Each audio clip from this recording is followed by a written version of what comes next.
Patuloy pa rin nandiyan ang mga fans. Hindi tayo iniiwanan, nadadagdagan pa sila. Nung eliminations, nung this conference, ma-average tayo ng 1.2 million eyeballs in any given time.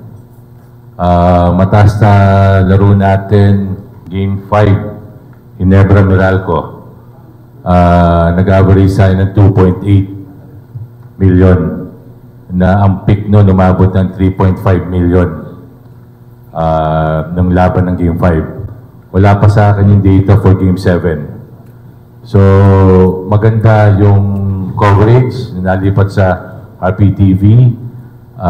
Patuloy pa rin nandiyan ang mga fans.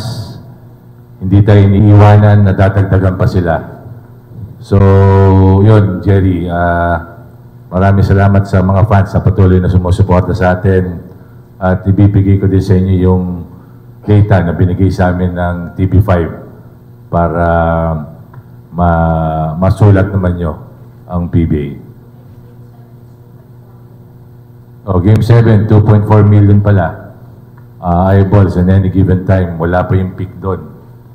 So, yun ang nakikita natin sa TV. Sa RPTV pa lang yon. Wala pa yung rush, wala pa yung sa online. So, nandyan pa. Nandito pa rin ang PBA.